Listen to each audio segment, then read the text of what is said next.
나를 부르신 하나님의 뜻을 믿으십니까? 정말 믿으십니까? 그분의 선하심을 믿으십니까? 그분은 항상 오르십니까?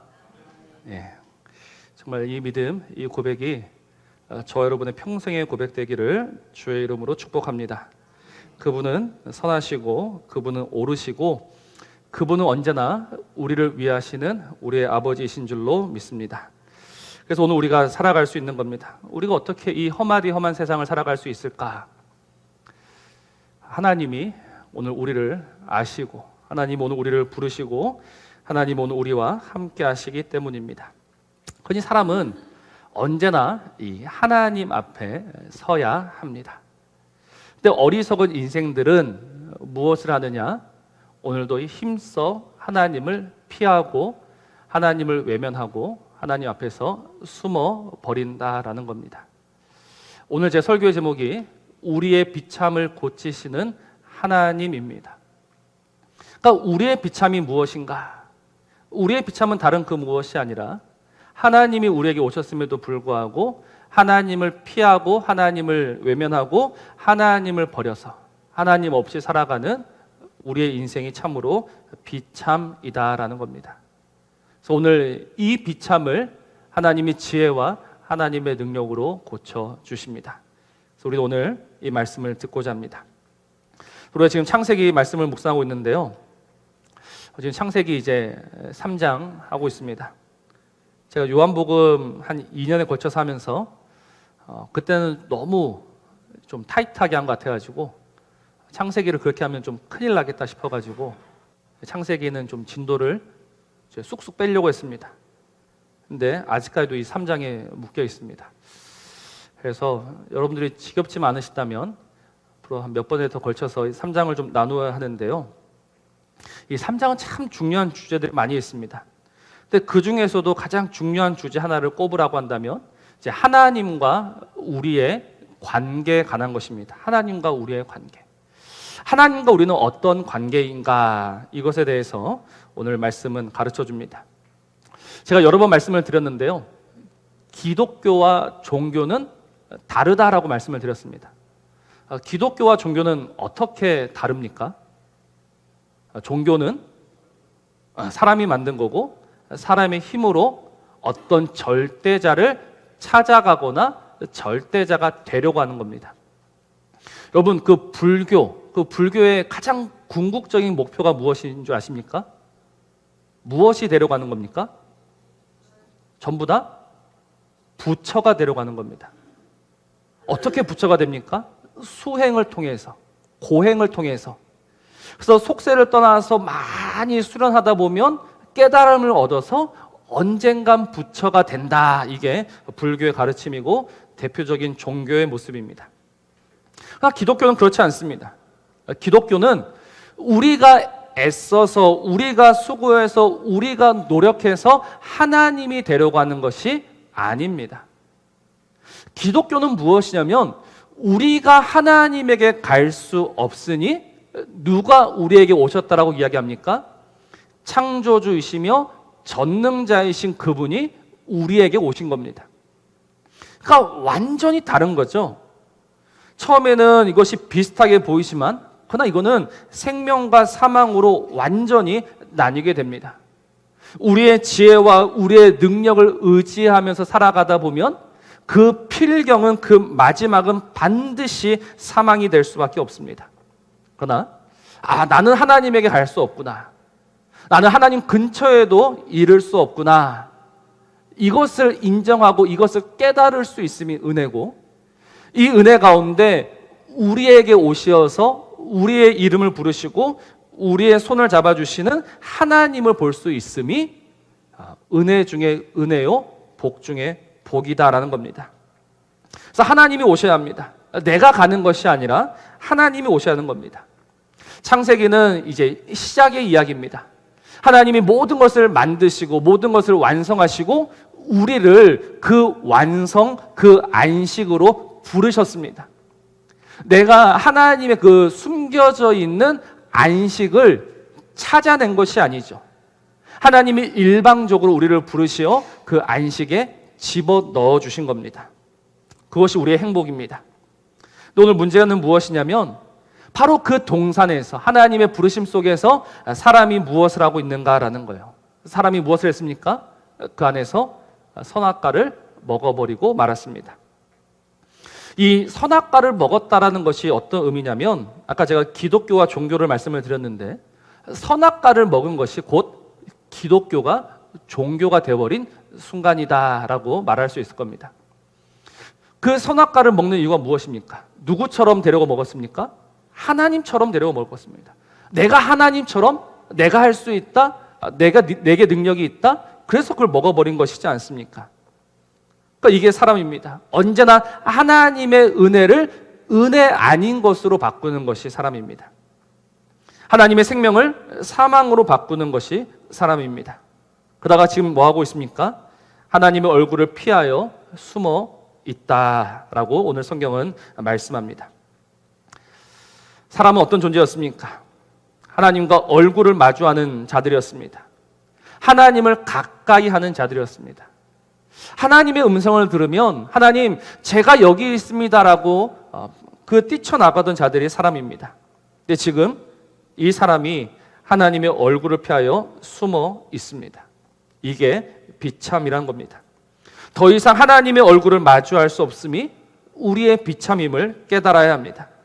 하나님의 형상으로 지음받아서 하나님의 모든 것을 가진 자들이 더 이상 그 하나님 앞에 설 수 없음이 우리의 비참이다라는 겁니다. 하나님은 우리의 이 비참을 아십니다. 그래서 오셨습니다. 오셔서 부르십니다. 네가 어디 있느냐라고 오늘 부르고 계십니다. 그러면 하나님의 그 부르심이, 하나님의 그 음성이 나에게는 생명인 줄로, 나에게는 구원인 줄로 깨달아서 내가 여기 있습니다 라고 대답하면 되는데 끝까지 피하고 숨고 외면하고 있는 겁니다. 여기 우리 비참에 또 다른 이유가 있습니다. 왜 이 인생이 비참한 인생이 될 수밖에 없는가? 그것은 이 선악과를 먹어버린 사람은 더 이상 이 하나님을 하나님으로 인식할 수 없기 때문입니다. 선악과를 먹었습니다. 선악과를 먹었다는 것은 이제 내가 결정하겠다라는 겁니다. 하나님은 언제나 선하시고 하나님은 언제나 옳으신데 이제는 내가 이 선과 악을 결정하겠다라는 거예요. 그래서 이 사람들은 그 하나님을 악하다라고 말하고 이야기하는 겁니다. 이게 우리의 비참입니다. 하나님과 우리 사이에 어그러진 관계, 하나님을 하나님으로 볼 수 없는, 하나님의 선하심을 선하심으로 받아들일 수 없는 하나님과 우리 사이에 어그러지고 비틀어지고 뒤틀려버린 관계가 결국 우리의 비참을 초래하고 마는 겁니다. 성경에는 이 하나님과 우리 사이에 어그러진 관계에 대해서 참 많이 이야기들 합니다. 대표적인 것이 마태복음 20장에 나오는 그 포도원 품꾼 비유입니다.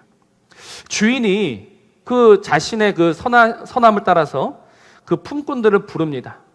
아침 6시에도 부르고 9시에도 부르고 12시에도 불렀습니다. 이제 포도원이 그 저녁 6시에 문을 닫는데 1시간 전에 5시에도 나가서 그 품꾼들을 불러왔습니다. 그래서 이제 마지막에 온 자들부터 그 품삯을 지불하죠. 약속한 품삯을 줍니다. 한 데나리온 약속했기 때문에 늦게 온 자, 일찍 온 자 전부 다 공평하게 한 데나리온씩을 주었습니다. 근데 제일 처음에 왔던 자들은 지금 입이 툭 튀어나와 있습니다. 불만입니다. 화가 납니다. 나는 아침부터 종일토록 수고했는데 왜 제일 늦게 와서 일하지도 않은 그 사람과 나를 똑같이 대우하는가? 그때 그 주인이 뭐라고 이야기합니까? 마태복음 20장 15절 말씀을 보면 내 것을 가지고 내 뜻대로 할 것이 아니냐? 내가 선함으로 네가 악하게 보느냐라고 이야기합니다. 그러니까 이게 우리 이 어리석은 사람들의 모습입니다. 하나님의 뜻대로 모든 것을 공평하게 나누어 주셔도 그것을 선하다라고 인정하지 않고 그것을 선하다라고 고백하지 않고 무엇이라고 이야기하느냐? 악하다라고 하는 겁니다. 누구를 향해서? 언제나 선하시며 언제나 옳으신 하나님을 향해서 악하다라고 말하는 것이 사람이다라는 겁니다. 이게 선악과를 먹어버린 사람의 모습입니다. 또 우리가 달란트 비유도 잘 알고 있습니다. 그 달란트 비유 가운데 마지막 그 한 달란트 받았던 종이 주인한테 이렇게 이야기를 하죠. 마태복음 25장 24절 이하를 보면 한 달란트 받았던 자는 와서 이르되 주인이여 당신은 굳은 사람이라 심지 않는 데서 거두고 해치지 않는 데서 모으는 줄을 내가 알았으므로 두려워하여 나가서 당신의 달란트를 땅에 감추어 두었었나이다. 보소서 당신의 것을 가지셨나이다 라고 합니다.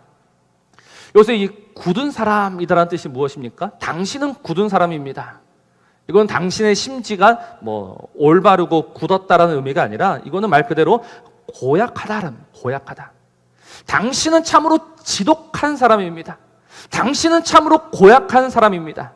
그래서 내가 혹시 장사에서 손해를 보았으면 당신같이 고약한 사람이 나를 내버려 둘 리가 없습니다. 그래서 나는 이거를 땅에 파묻어 두었다가 그대로 돌려드립니다라고 이야기하고 있는 겁니다. 하나님에 대한 오해죠. 하나님에 대한 편견입니다. 그 5달란트 받았던 자와 2달란트 받았던 자는 그 주인에 대한 신뢰가 있습니다. 그 주인을 믿습니다. 그래서 주인의 즐거움에 참여하게 되지만 그 하나님을 오해하는 인생들은 결국은 바깥 어두운 데 쫓겨나고 만다라는 겁니다. 여러분, 이 달란트 비유는요, 우리의 재능에 관한 비유가 아닙니다. 하나님이 모든 사람한테 달란트를 주셨으니까 그 재능을 활용해야 된다는 이야기가 아닙니다. 이 마태복음 25장은 마지막 심판에 대한 이야기입니다. 그러니까 마지막 때는 어떤 때이냐? 하나님에 대한 오해가 가득 차 있는 때라는 겁니다.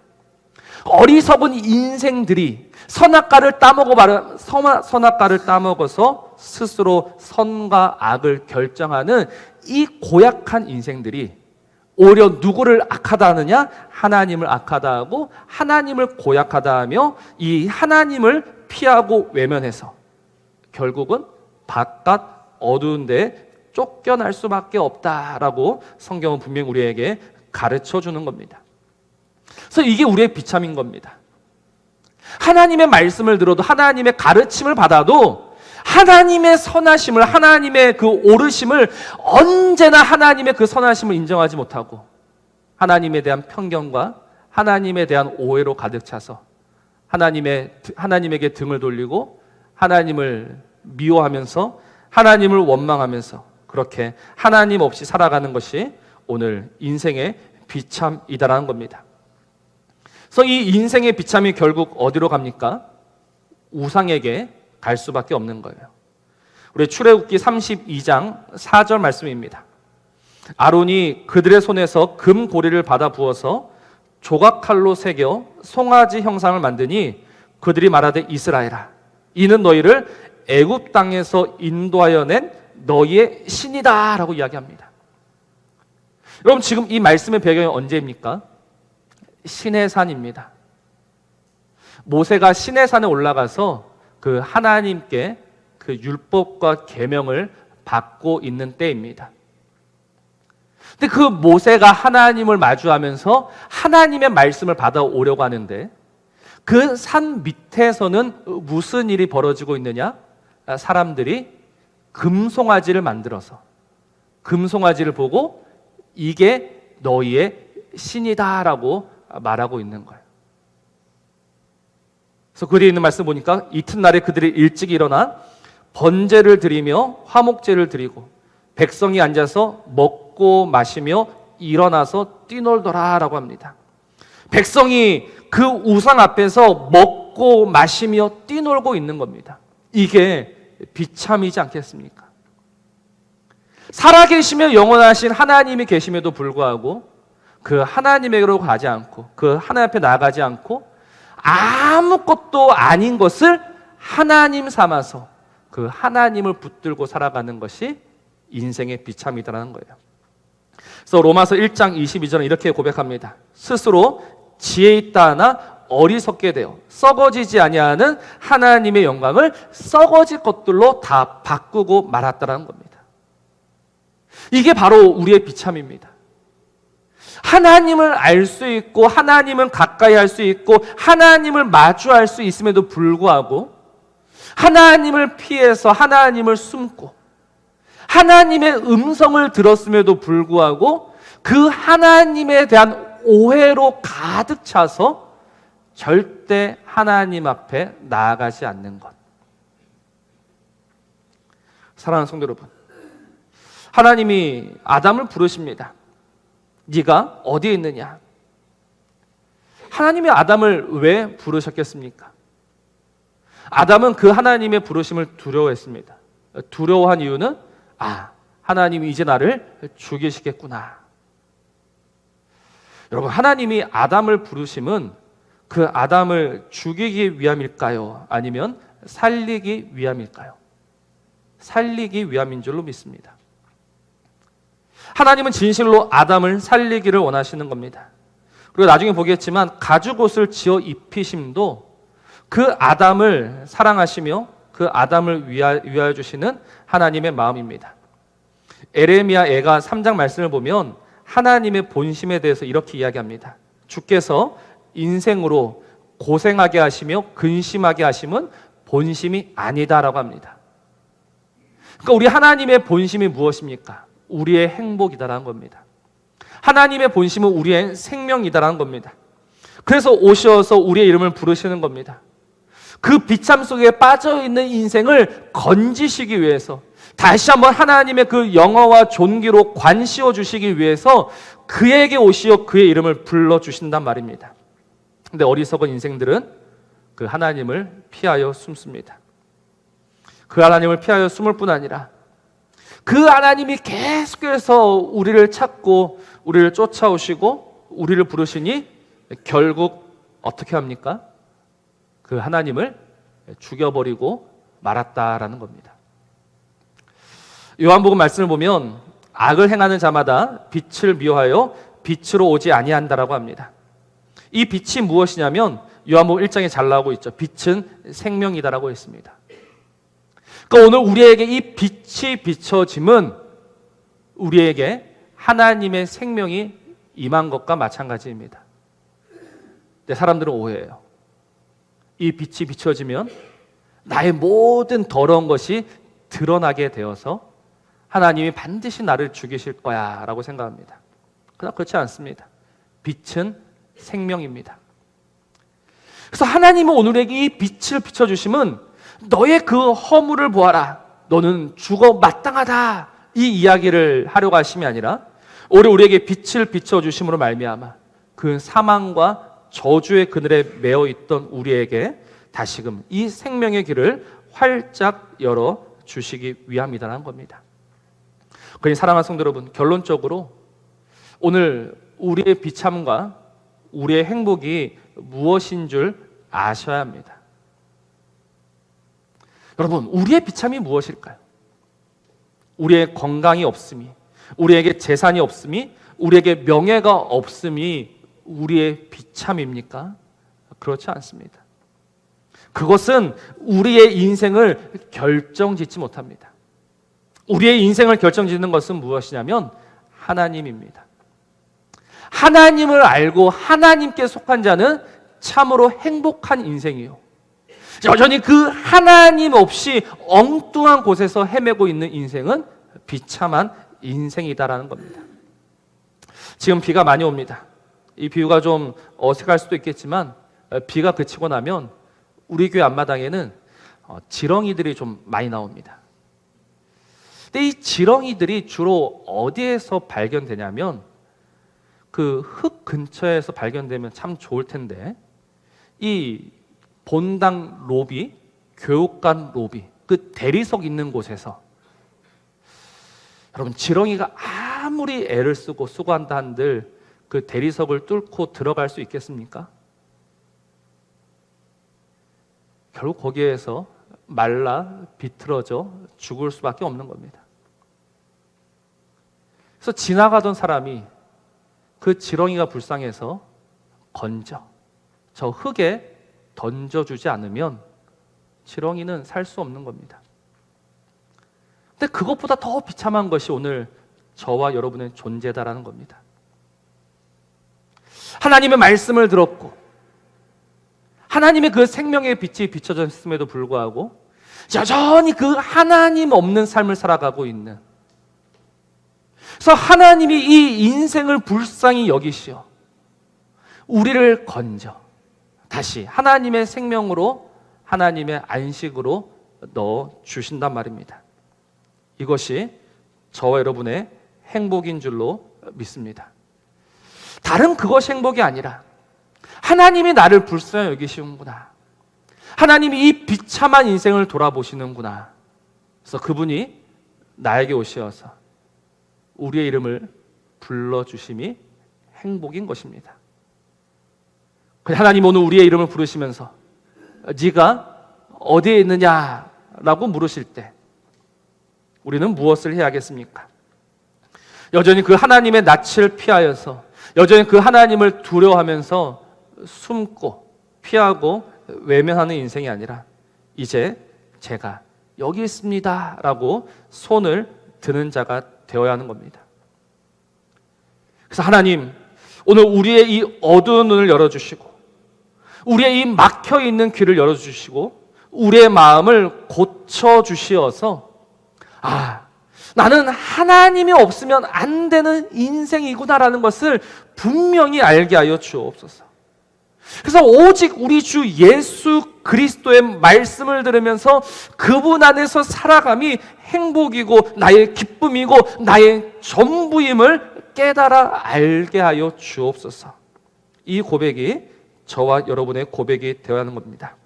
사랑하는 성도 여러분, 이 행복을 빼앗기지 마십시오. 사랑하는 성도 여러분, 이 행복을 외면하지 마십시오. 그분이 나에게 오셔서 내 이름을 아시고 내 이름을 불러주실 때 그분 앞에 나아갈 수 있음이, 그분 앞에 설 수 있음이, 그래서 그분의 은혜 안에 들어갈 수 있음이 오늘 저와 여러분의 행복입니다. 오늘 이 놀라운 부르심을 받았으니 믿음으로 다시 우리 주 예수 앞에 나아가는 저와 여러분이기를 우리 주 예수 그리스도 이름으로 축복합니다.